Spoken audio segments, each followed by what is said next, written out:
You're watching Newsfeed AM. Let's pick up on this discussion now. The Department of Water and Sanitation has blamed the water outages on poor administration in some municipalities. In recent weeks, several communities and businesses have expressed, or should I say, have experienced distribution problems, with some municipalities resorting to water rationing. To talk further on this issue and others, we are talking now to the Director General at the Department of Water and Sanitation, Dr. Phillips. Thank you very much for your time. Let's begin with the issue that is at play at the moment in the country, and that is the flooding. A state of disaster has been declared, at least in 7 provinces. How does your department help with this situation? Good morning, Holly. Good morning to all the viewers. Our department, the Department of Water and Sanitation, is part of the disaster management structures, both at national level and provincial level. There's a few areas where we focus and where we're involved. When there's very heavy rainfall and flooding like this, the dams become very full and some of the dams overflow. And the reason why we allow the dams to overflow is because if the dams become too full, they can become a safety risk, and you run a risk that the dams might collapse or get physical damage as a result of being too full. Yeah. So we have to manage the levels of water in the dams, and when the dams become very full, we have to allow some of the water out of the dams, which can increase the flow of water in the rivers downstream of the dams. When we do that, we're careful to warn the people living near the rivers, downstream of the dams, that we're going to be releasing water into the rivers, and they must take precautions and they must be aware. We indicate how much water we're going to release, and we indicate to people the possible impact. If necessary, people need to move to higher ground if the amount of flow that will increase in the rivers downstream of the dams increases to the extent that it might get into their properties. But that's a necessary measure, and that flooding as a result of releasing some water from the dams is a much better situation than if we were to not do anything and allow the dams to become a safety risk because of the amount of water in the dams. Yeah. The second area in which we're involved is that there are reports that at municipal level some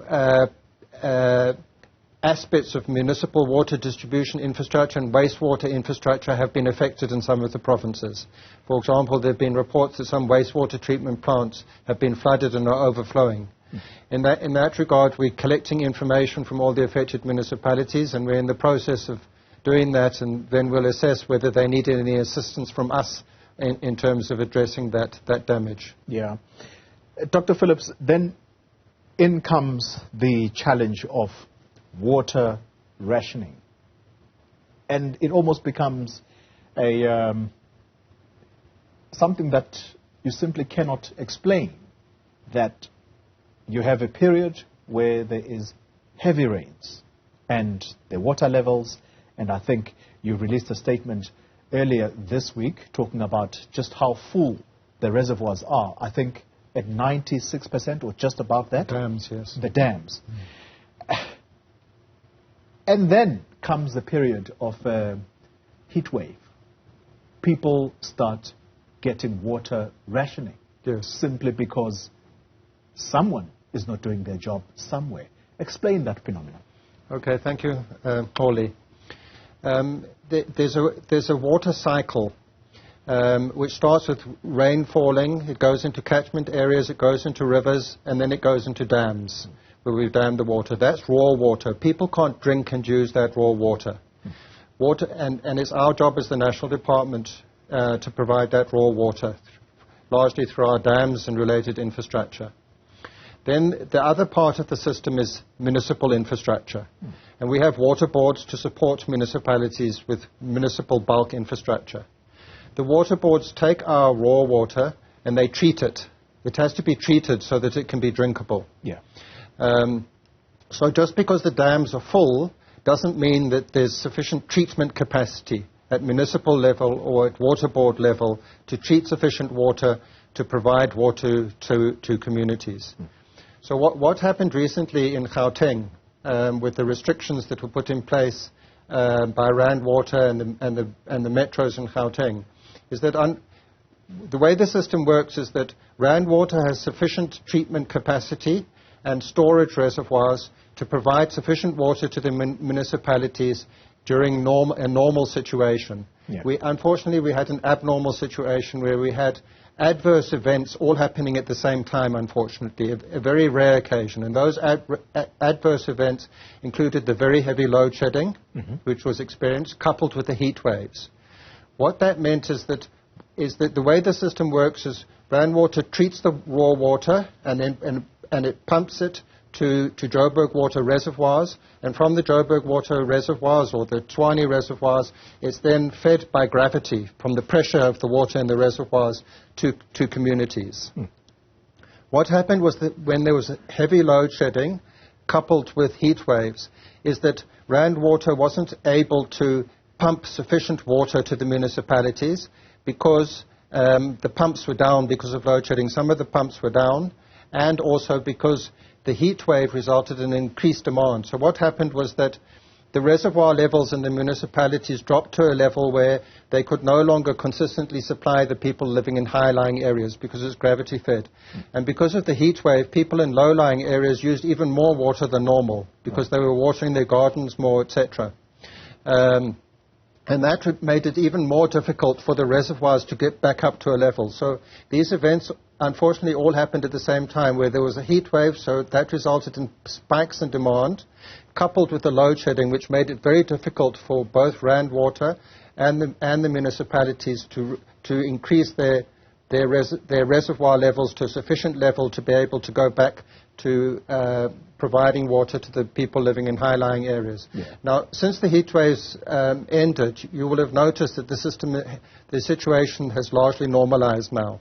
The restrictions have been withdrawn from Tshwane. I think in Johannesburg it's largely normalized. There might be a few areas of Johannesburg where people are still only getting water during the day or during the night because there's still some restrictions in place. Yeah. But the situation is largely normalized. Then there is the element, Dr. Phillips, where you are quoted as blaming municipalities for poor administration.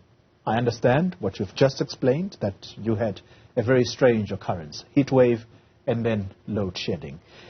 While that is well explained, what is it that municipalities are not doing and are supposed to be doing in order for residents to not get water interruptions?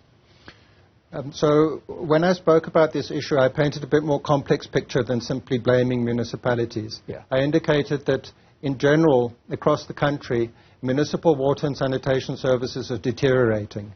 And that's borne out by the blue drop and green drop reports that we do, where we, on an evidence basis, we examine in detail the operations and the condition of all the municipal water treatment systems and wastewater treatment systems. And we found that, in general, they've deteriorated since the last time we did those assessments in 2014. Yeah. So that's the point that I was trying to make. Now, of course, that doesn't mean that all municipalities are managing their infrastructure badly and that it's deteriorating in all areas. In some municipalities are doing very well, but generally speaking, there's a problem with the management of water and sanitation infrastructure by municipalities. Can I quickly interrupt you there? Which of those municipalities, Dr. Phillips, are doing better? Because generally, and I know you'll say in the media, we are doomsayers, but the state of infrastructure in the country seems to have deteriorated and is deteriorating so fast, yes, that it is actually worrying. Just explain the state of water infrastructure throughout the country if you can. In some municipalities it's very bad. For example, the Minister and I recently went to Machabeng, formerly known as Welkom, in the Free State. The state of the wastewater treatment infrastructure there is very bad. The wastewater treatment plants are not functional. They don't even have fences around them. Most of the metal parts of those wastewater treatment plants have been stolen. In that particular instance, we think it's largely due to poor governance and weaknesses in management in the municipality. Yeah. And what that results in turn, is management and governance problems such as for example, they're not doing billing and revenue collection properly. So municipal water and sanitation services are supposed to be financially self-sustaining. People have to pay for water. Yeah. And that money that's paid for water is supposed to be used to maintain and operate the water system. If the municipality is not billing and collecting revenue properly, then it won't have enough money to properly maintain and operate the system. Also, in areas, in municipalities where there's weaknesses with governance and management, some of the implications of that include, for example, that they don't employ people like properly qualified process controllers to manage their wastewater treatment works. They don't employ people with sufficient experience and the right kind of engineering qualifications in management positions. Yeah. And also the council doesn't prioritize maintenance and funding for maintenance projects to the extent that they should. They prioritize other things instead. I've got 1 minute, Doctor, and I'm tempted to actually keep you here beyond the 11 o'clock hour. I'll probably do just quick headlines. Let me repeat the question around which municipalities are actually faring well when it comes to maintaining their water infrastructure. Well, there's more than, as you know, there's 250, 270 odd municipalities in the country. Not all of them are responsible for water and sanitation. Yeah. Some, there's the ones that are responsible for water and sanitation are designated as water service authorities by the Minister of Cogta.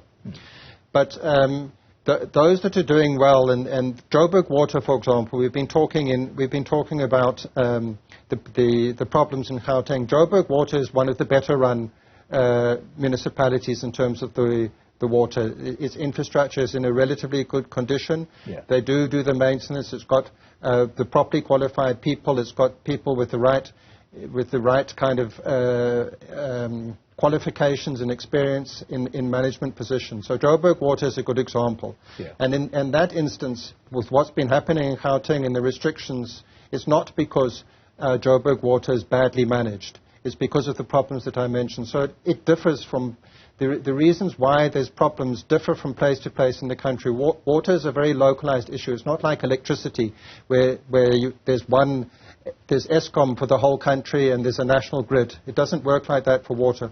Problems tend to be more localized. For example, in Nelson Mandela Bay at the moment, there are very heavy water restrictions, and we know that there's a chance that water might run out quickly, completely in Nelson Mandela Bay. That's also not because of bad management in the municipalities, because that, for some reason, that particular area of the country has had a very severe drought. All right.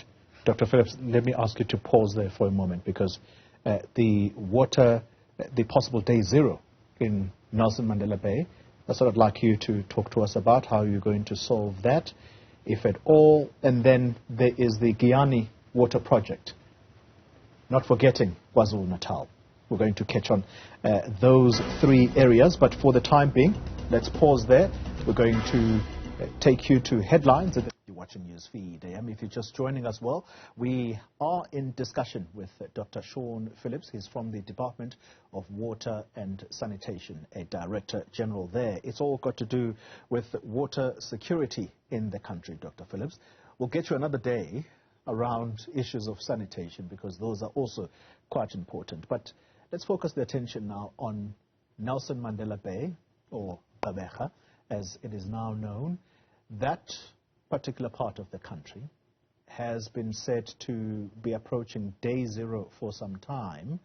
Just remind us where the situation is right now. Are they fast running out of water?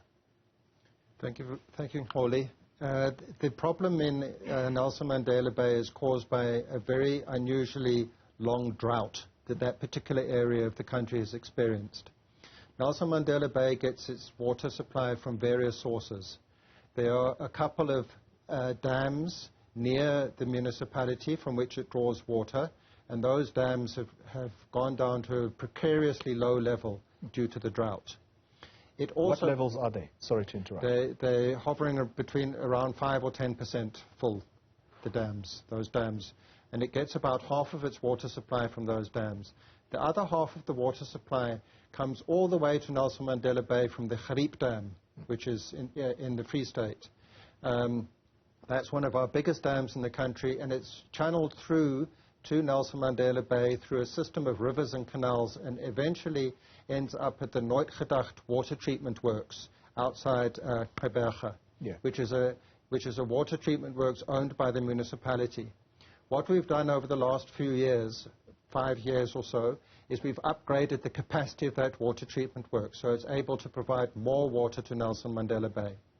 And that work was completed about a year and a half ago, and so that Nooit Gedacht water treatment works can now supply about half of Nelson Mandela Bay's needs. That provides water into the city on the one side of the city, and Nelson Mandela Bay has been busy working on infrastructure to be able to pump part of that water to the other side of the city, which is largely fed from the other two dams. So they're not going to run out of water completely, because there is this water coming from the Nooit Gedacht water treatment works, which comes from the Phillips Dam, which is full and which is not affected by the local drought like the local dams. What Nelson Mandela Bay has been doing over the past few years is also putting in place other sources of water to complement the water that they get from those two dams and from Nooit Gedacht. That includes, for example, they've been drilling lots of boreholes, including some very large-scale boreholes, and some treatment plants to treat the borehole water. As a result of those measures, Nelson Mandela Bay is not going to run out of water and go to day zero, but there is a risk that if the drought continues, that those two dams are going to run out of water, in which case people living in Nelson Mandela Bay until the drought ends will have to use water much more sparingly. The municipality, because of this situation, the municipality is strongly, as well as doing this infrastructure work and the upgrading of the Nooit Gedacht water treatment works, the municipality is also being strongly focusing on trying to get residents to use water more sparingly, so that there can be a little bit of water for all, rather than lots of water for a few and no water for some. All right. At least that's comforting to know for people of Gqeberha that they're not going to run out of water, but provided they use it sparingly.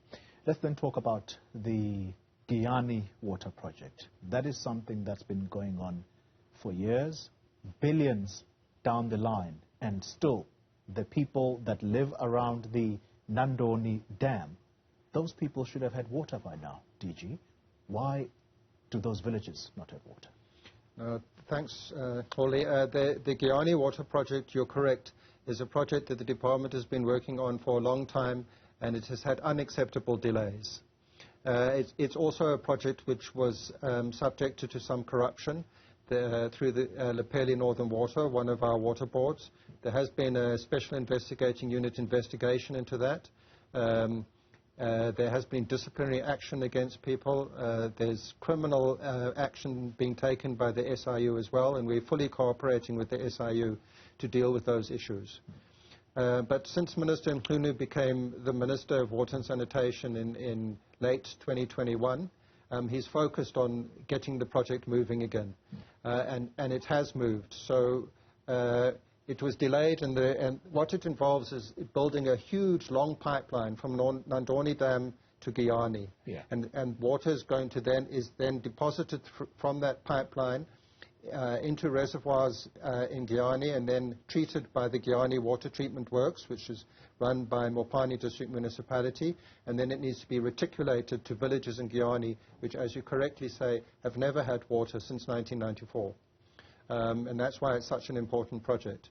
Now, when the minister came into office, the pipeline was nowhere near completion, and the contractor wasn't making much progress on site.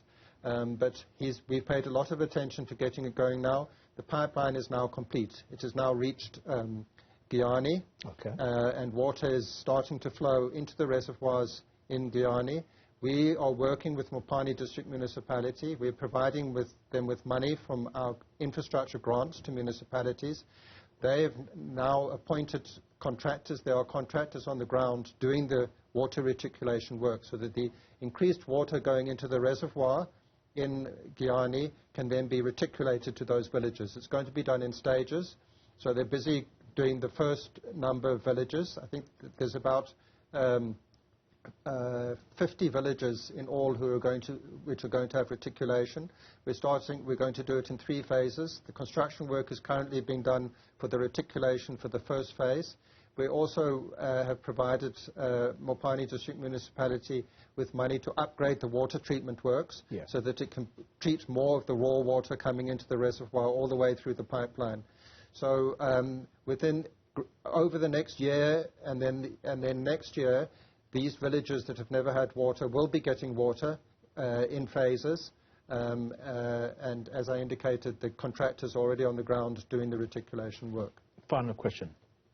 KZN, specifically the eThekwini municipality, those people have had a very strange phenomenon, of course, brought on by the floods in April last year. But again, talking to the issue of the crumbling infrastructure, now you have sewage flowing into the sea.